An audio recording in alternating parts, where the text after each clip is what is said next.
नमस्कार, स्वागत है आप सभी का सुजस सारांश की इस क्लास में।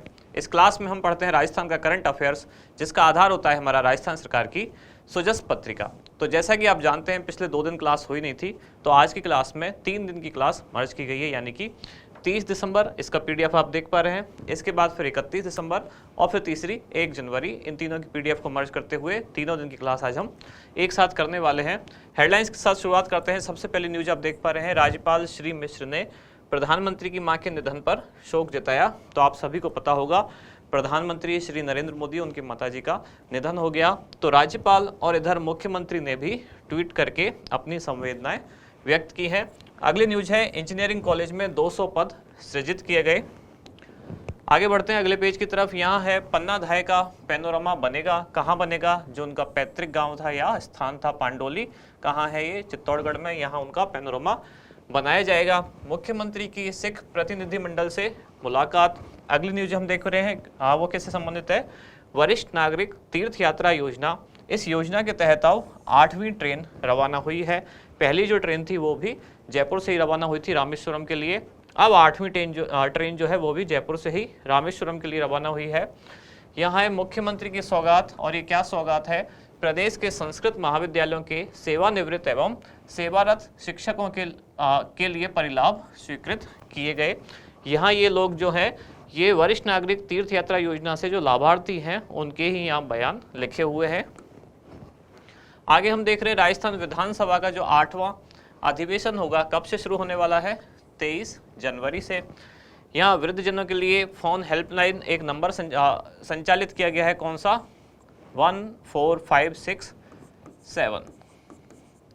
इसमें राजस्थान सरकार का सामाजिक न्याय एवं अधिकारिता विभाग और भारत सरकार दोनों ने संयुक्त रूप से ये नंबर जारी किया है। यहाँ आप देख रहे हैं शरद महोत्सव, अब इसका समापन हो चुका है, जो कि माउंट आबू में आयोजित किया गया था। 3 दिन का ये एक महोत्सव था। और यहाँ अगली न्यूज है, खेल राज्य मंत्री Shri Chandna leader of decade से सम्मानित किए गए। इनके बारे में थोड़ी सी जानकारी लेंगे। और सिरोही से समाचार, यहाँ क्या? रोजगार मेले में 1239 को प्लेसमेंट दिया गया। तो अब राज्य सरकार की घोषणा है कि हर जिले में मेगा जॉब फेयर आयोजित किए जाएंगे। उसी क्रम में अब ये कहाँ चल रहा है? सिरोही में। फिर इसके बाद कहाँ है? उदयपुर में। मुख्यमंत्री ने मंजूरी दी किसके लिए? जोधपुर में राजकीय उच्च प्राथमिक विद्यालय का क्रमोन्नयन। अगले पेज पर पढ़ते हैं तो देख पा रहे हैं हम, अब प्रधान खनिजों को नीलामी भी प्रीमियम दरों पर, और इधर खिलाड़ियों को प्रोत्साहन यानी कि उनका टीए और डीए बढ़ा दिया गया है। कितना बढ़ा दिया गया है इसको समझेंगे। फिर ये अगले दिन की न्यूज है, यानी कि 31 दिसंबर 2022 का ई पेपर है। अच्छा, आज की पीडीएफ भी आपको 3 दिन की एक साथ ही मिलेगी, लेकिन उसकी डेट जो आज की डेट है यानी कि 2 जनवरी, वो लिखी हुई मिलेगी। तो आप बीच में कंफ्यूज ना हो कि 1 जनवरी वाली पीडीएफ कहाँ है या 31 दिसंबर वाली कहाँ है। पीडीएफ ओपन करके आप देखेंगे तो तीनों दिन की उसमें एक साथ ही मिल जाएगी। नव वर्ष पर राज्यपाल और मुख्यमंत्री की शुभकामनाएं। यहाँ वरिष्ठ नागरिक तीर्थ यात्रा योजना की ही जानकारी है, जिसमें 15 करोड़ रुपए का अतिरिक्त बजट अब बढ़ा दिया गया है। जब इसकी घोषणा की गई थी तब बजट कितना था? 10 करोड़ रुपए। तो उसमें से 9.64 करोड़ रुपए खर्च हो चुके हैं। तो अब इसके लिए अतिरिक्त 15 करोड़ रुपए का बजट दिया गया है। संविदा कार्मिकों के मानदेय में 5% की वृद्धि की गई। कौन से संविदा कार्मिक? जो महात्मा गांधी नरेगा योजना के तहत प्रदेश में कार्यरत हैं, उनके लिए। आगे बढ़ते हैं तो अगले पेज पर देख पा रहे हैं, बसों में निःशुल्क रियायती यात्रा के लिए 102.5 करोड़ रुपए मंजूर किए गए। और ये जो स्काउट जम्बूरी पाली के रोहट में, कौन सा गांव? निम्बली ब्राह्मण में आयोजित हो रही है। वहाँ स्काउट्स गाइड्स को बस किराए में 50% छूट। और प्रदेश में नगरीय विकास प्रशासन शहरों के संग अभियान। अगले पेज पर स्वायत्त शासन मंत्री ने उड़िया वाल्मीकि बस्तीवासियों को सौगात दी, और कोटा में 199 परिवारों को पुनर्वास आवंटन पत्र जारी किए गए। इधर हम देख रहे हैं बांसवाड़ा जिले का सक्षम अभियान, जिसमें ऐसे लोग जो विभिन्न योजनाओं के तहत योग्य हैं लेकिन उनको योजनाओं का लाभ नहीं मिल पा रहा है, यानी कि विभिन्न सामाजिक सुरक्षा योजना है उनके तहत वो पात्र तो हैं लेकिन उनको लाभ नहीं मिल रहा है, उनको इस अभियान के तहत योजनाओं का लाभ दिया जाएगा। जैसे कि पेंशन योजना है या पालनहार योजना है या कन्यादान योजना है, इस तरह की बहुत सारी जो सामाजिक सुरक्षा योजना है। अगले पेज पर है राजीव गांधी शहरी ओलंपिक, एक बार हम इसको पहले भी पढ़ चुके हैं। इसके लिए सरकार ने घोषणा की है कि 26 जनवरी से शुरुआत होने वाली है इनकी। 3 स्तरीय ये मुकाबला होगा। पहला 26 जनवरी से 31 जनवरी, फिर 13 फरवरी से 16 फरवरी और फिर 25 फरवरी से 28 फरवरी। 3 स्तर कौन कौन से? पहला नगर पालिका और नगर परिषद, दूसरा जिला स्तरीय और तीसरा राज्य स्तरीय मुकाबले। इस न्यूज को डिटेल में देखेंगे। यहाँ खेमराज कमेटी ने मुख्यमंत्री को अपनी अंतिम रिपोर्ट सौंपी। खेमराज कमेटी किस चीज़ से संबंधित थी, उद्देश्य इसका क्या था, ये सारी बातें जानेंगे। और यहाँ है मॉडल स्टेट राजस्थान। तो राजस्थान सरकार की जो विभिन्न जन कल्याणकारी योजनाएं, साथ ही जो फ्लैगशिप योजना है, बहुत सारे जो कार्यक्रम हैं वो एक साथ एक ही पेज पर यहाँ दिए हुए हैं। इनको हम पहले भी 1-2 बार पढ़ चुके हैं, पूरा एक पेज हम एनालिसिस कर चुके हैं। अगली न्यूज जो है वो है 1 जनवरी 2023। इसके बारे में देखते हैं क्या क्या। जनजातीय क्षेत्रीय विद्यार्थियों के लिए अत्याधुनिक छात्रावास बनाए जा रहे हैं। तो जनजातीय क्षेत्रों में विकास के लिए सरकार द्वारा किए गए विभिन्न प्रयासों के बारे में जानकारी दी गई है। यहाँ ये भी बताया गया है कि बजट 2022-23 में राज्य सरकार द्वारा 500 करोड़ रुपए का एक जनजातीय विकास कोष गठित किया गया था। इधर राजस्थान मेगा जॉब फेयर, ये कहाँ? उदयपुर में, जिसमें 10,000 से अधिक रोजगार दिए जाएंगे। अगले पेज पर मुख्यमंत्री ने जरूरतमंद लोगों को कंबल बांटे। सर्दी आप देख रहे हैं, उसके प्रकोप से बचने के लिए और युवा कल्याण के लिए संकल्पबद्ध राज्य सरकार, जिसके बारे में जानकारी दी गई है मुख्यमंत्री अनुप्रति कोचिंग योजना। अगले पेज पर मुख्यमंत्री कृषक साथी योजना। कृषक साथी योजना को हम पहले 2-3 बार पढ़ चुके हैं, जिसमें एक पात्रता भी बताई गई है। कृषक साथी योजना के तहत ही मुख्यमंत्री कृषक साथी योजना शुरू गई। इसके तहत ही राजस्थान फसल सुरक्षा मिशन एक इसका ही सब पार्ट है। इसमें कुल 11 पार्ट थे, जिसमें से एक था राजस्थान फसल सुरक्षा मिशन। इसके लिए यहाँ पात्रता दी गई है कि किसान के पास कम से कम 1.5 हेक्टेयर भूमि का एक स्थान होना चाहिए। इसके लिए तारबंदी या उसकी सुरक्षा के लिए राज्य सरकार द्वारा पैसे दिए जाएंगे। और यहाँ अलवर जिले का एक नवाचार कौन सा? अभियान सेहत। इस अभियान सेहत को आज डिटेल में पढ़ेंगे। और ये लास्ट पेज, जिसमें मुख्यमंत्री ने मंजूरी दी मेडिकल कॉलेजों में सुपर स्पेशलिटी सेवाओं के लिए 24.87 करोड़ रुपए स्वीकृत। यहाँ पेट्रोलियम क्षेत्र में 6,200 करोड़ रुपए का नया निवेश। और प्रदेश में बढ़ता पर्यटन। मुख्यमंत्री पर्यटन उद्योग संबल योजना में उद्यमियों को अगर 25 लाख रुपए तक का ऋण मिलता है तो उस पर ब्याज अनुदान 8% की बजाय 9% दिया जाएगा। अब इंडेक्स हमारा कि 3 दिन की सारी जो न्यूज़ है उनको देखने के बाद कौन कौन सी चीज़ें हैं जिनको हम डिटेल में पढ़ेंगे। तो सबसे पहले पन्नाधाय का पैनोरमा, फिर लीडर ऑफ द डिकेड सम्मान, फिर खिलाड़ियों के टीएडीए में बढ़ोतरी, फिर मनरेगा संविदा कार्मिकों के मानदेय में 5% वृद्धि, फिर राजीव गांधी शहरी ओलंपिक, फिर खेमराज कमेटी की अंतिम रिपोर्ट और उसके बाद अभियान सेहत। शुरुआत करते हैं सबसे पहले पन्नाधाय का पैनोरमा बनेगा। कहाँ बनेगा? तो पांडोली गाँव कहाँ है ये? चित्तौड़गढ़ में। और इसके लिए राज्य सरकार ने कितना बजट निर्धारित किया है? 4 करोड़ रुपए। अब पैनोरमा में क्या क्या चीज़ें होंगी, ये डिटेल में इसका विवरण है। पैनोरमा के लिए निर्धारित स्थल पर एक मुख्य भवन, उसके बाद सभागार, पुस्तकालय, स्कल्पचर्स, शिलालेख, आर्ट वर्क सहित ऑडियो विजुअल विभिन्न कार्यक्रम वगैरह यहाँ होंगे। और पैनोरमा में पन्नाधाय के कृतित्व, मतलब उन्होंने कर्तव्य अपना कैसे निभाया, व्यक्तित्व, बलिदान, त्याग, साहस, स्वाभिमान, स्वामी भक्ति, इनको विभिन्न माध्यमों के जरिए दर्शाया जाएगा।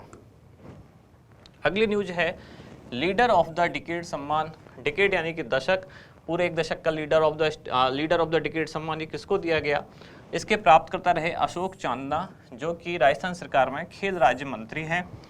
किस संस्था द्वारा ये पुरस्कार दिया जाता है? तो पुरस्कार प्रदात्री संस्था या प्रदाता कौन है इसका? तो वो है विमेन इकोनॉमिक फोरम। इसके द्वारा ये सम्मान दिया जाता है। किस क्षेत्र में काम करने के लिए इनको ये सम्मान मिला? तो राजस्थान सरकार की ओर से बालिकाओं और महिलाओं के उत्थान एवं सशक्तिकरण के लिए चलाए जा रहे कार्यक्रम के लिए इनको ये सम्मान दिया गया। कौन सा सम्मान? लीडर ऑफ द डिकेड सम्मान। किसके द्वारा दिया गया? Women economic forum. अगली न्यूज है खिलाड़ियों के टीए एवं डीए में बढ़ोतरी।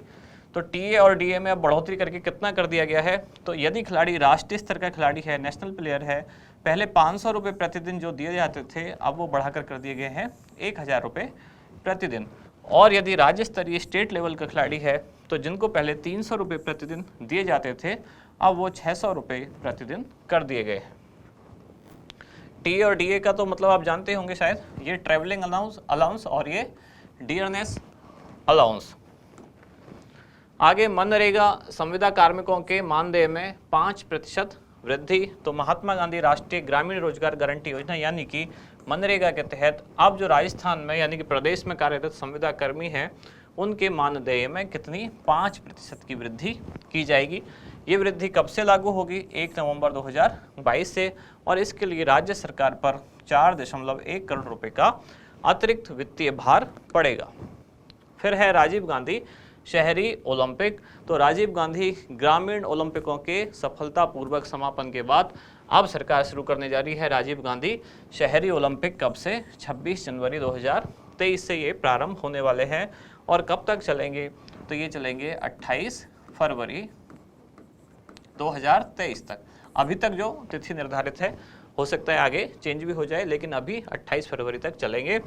कहाँ होंगे? तो राजस्थान के जो सभी नगरीय निकाय हैं 240, उनमें इसका आयोजन किया जाएगा। आयु सीमा, इसके लिए कोई आयु सीमा निर्धारित नहीं है, यानी कि सभी आयु वर्ग के लोग इसमें शामिल हो सकते हैं। और खेलों की संख्या कितनी रखी गई है? 7 खेलों की संख्या रखी गई है, जबकि ग्रामीण ओलंपिक में कितनी थी? वो संख्या थी 6। कौन कौन से 7 खेल हैं? कबड्डी, ये ग्रामीण ओलंपिक में भी था, tennis ball, cricket, volleyball, football, basketball, athletics, 100 metre, 200 metre और 400 मीटर, साथ ही खो खो, ये केवल बालिका वर्ग के लिए भी है। यहाँ एक खास नोट लिखा हुआ है कि प्रतियोगिता किन 3 स्तरों पर होंगी? तो नगर निकाय, जिला स्तर और राज्य स्तर। इन तीनों स्तरों की 3 अलग अलग डेट है। जैसे कि नगर निकाय स्तर पर कब से होंगी? तो 26 जनवरी से लेकर 31 जनवरी तक, पहला क्रम ये। दूसरा जिला स्तर, यहाँ कब से कब होंगी? तो 13 से 16 फरवरी। और फिर राज्य स्तर, यहाँ कब से कब होंगे? तो 25 से 28 फरवरी। ये यहाँ स्लाइड में लिखा हुआ नहीं है, लेकिन आज के पेपर में शुरू में यह था। तीनों का जो शेड्यूल है, कौन से स्तर पर कब होंगे। तो शुरुआत कहाँ से होगी? नगर निकाय स्तर से। ये कब है? 26 से 31 जनवरी। फिर इसके बाद दूसरा जिला स्तर 13 से 16 फरवरी, और फिर राज्य स्तर 25 से 28 फरवरी।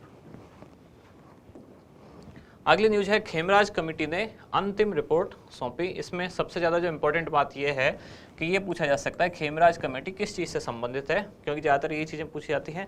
जैसे हमने पहले राम लोभाया समिति के बारे में पढ़ा था, नए जिलों के निर्माण से संबंधित जो थी, ऐसे ही खेमराज कमेटी किससे संबंधित है? तो विभिन्न कर्मचारी जो संगठन है राजस्थान में सरकारी कर्मचारियों के, उन संगठनों की जो अलग अलग मांगे हैं, उन मांगों के अध्ययन एवं विश्लेषण के लिए इसका गठन किया गया। मुख्यमंत्री द्वारा जो बजट था 2021-22 वाला, उसमें ये घोषणा की गई कि विभिन्न जो कर्मचारी संगठन हैं उनकी मांगों को ध्यान में रखते हुए उनकी क्या ज़रूरत है, कितनी उनको आवश्यकता है, सरकार उनके लिए क्या कर सकती है, इसके लिए एक कमेटी बनाई गई। ये सारी चीज़ों के विश्लेषण के लिए किसकी अध्यक्षता में? खेमराज की अध्यक्षता में। ये IAS अधिकारी हैं, इनकी अध्यक्षता में कमेटी बनाई गई, जिसने अपनी अंतिम रिपोर्ट यानी कि फाइनल रिपोर्ट कब सबमिट की है? तो 30 दिसंबर 2022। इससे पहले अंतरिम रिपोर्ट, अंतिम और अंतरिम में फ़र्क होता है। अंतरिम एक तरह से अभी फाइनल सबमिट नहीं किया है, लेकिन उसका सामान्य भाषा में समझे तो कुछ पार्ट या मोटा मोटी जो चीज़ें हैं वो बता दी गई हैं। वो 2 फरवरी 2022 को इन्होंने दी थी। इसकी जो अंतरिम रिपोर्ट प्रस्तुत की गई थी, और उसके आधार पर ही सरकार ने इसकी बहुत सी सिफारिशें लागू भी कर दी थी। इसी के बारे में डिटेल में लिखा हुआ है कि गौरतलब है, मुख्यमंत्री द्वारा राज्य बजट 2021-22 जो मैं अभी बता चुका हूं, मैं विभिन्न कर्मचारी एवं अधिकारी संगठनों की मांगों के अध्ययन एवं विश्लेषण के लिए एक उच्च स्तरीय समिति के गठन की घोषणा की गई थी।